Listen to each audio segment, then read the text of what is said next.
समाचार प्लस की खबर पर मोहर लगी है। चूरू में जल जीवन मिशन योजना में भ्रष्टाचार के गंभीर परिणाम सामने आए हैं। जल जीवन मिशन में बनी हुई भ्रष्टाचार की टंकी धराशायी हो गई है। टेस्टिंग के दौरान पानी भरते ही धमाके के साथ 3 लाख लीटर की ये टंकी गिर गई।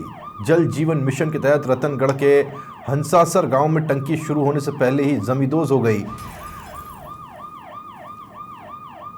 मैसर्स रियान वाटरटेक और मैसर्स पीसी स्नेहल ने जेबी में किया था। इसका घटिया निर्माण जो था वो इस क्वालिटी का था कि ये प्रेशर को झेल ही नहीं पाई। पीएचईडी ने दिसंबर 2021 में इसे लेकर के 173 करोड़ करीब मान लीजिए इसका कार्यादेश जारी किया था और जल जीवन मिशन योजना का कार्य 1.5 साल में पूरा होना था। लेकिन मिलीभगत और फर्जीवाड़े के चलते अभी भी योजना का काम अधूरा पड़ा हुआ है, हर जगह की तरह राजस्थान में।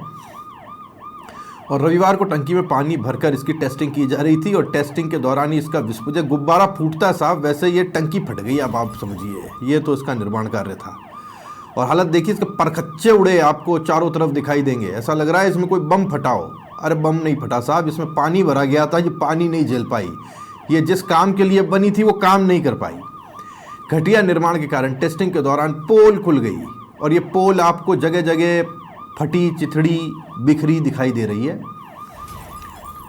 3 लाख लीटर की टंकी में 80,000 लीटर पानी भरते ही ये धराशायी हो। ऐसा भी नहीं है कि गुब्बारा कोई ज़रूरत से ज़्यादा भर दिया गया हो तब वो फट जाता है। ये 3 लाख टन इसकी कैपेसिटी थी, इसमें सिर्फ 80,000 लीटर पानी भरा गया था और उसके बाद ये विस्फोट के साथ फट गई साहब।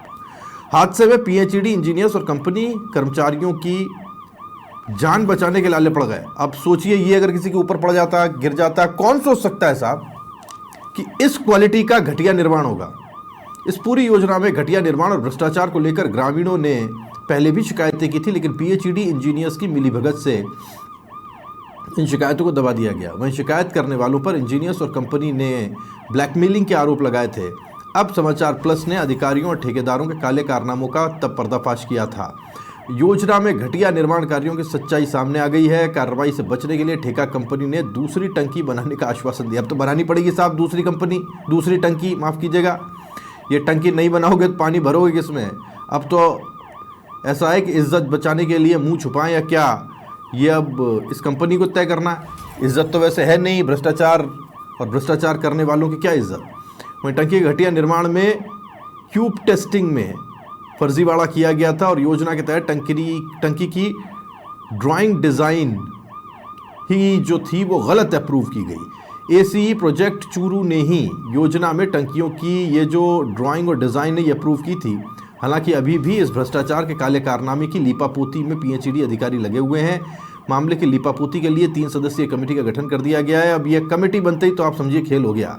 अब ये समय लेंगे और फिर वो समय के साथ क्या क्या होगा आप जानते हैं। भ्रष्टाचार के गंभीर मामले की जांच चूरू इंजीनियर्स को सौंप दी गई है। पीएचईडी क्वालिटी कंट्रोल टीम से मामले की जांच नहीं करवाई जा रही है। आखिर पीएचईडी चूरू में सबसे बड़ा सवाल है कि कब संस्थागत भ्रष्टाचार का ये तिलिस्म टूटेगा। क्या भ्रष्टाचार के इस खेल में एसीई प्रोजेक्ट चूरू राम मूर्ति जो सर्वे सर्वा बने हुए हैं उनके ऊपर कोई कार्रवाई होगी या फिर नहीं होगी। ये गिरी हुई टंकी, ये फटी हुई टंकी, ये जमींदोज टंकी, इस टंकी के बिखरे हुए चीथड़े जो भ्रष्टाचार चीख के चिल्ला रहे हैं, इसके बाद कोई कार्रवाई उन पर होगी कि जो जिम्मेदार हैं, या फिर वही लीपापोती जो बरसों से होती आ रही है।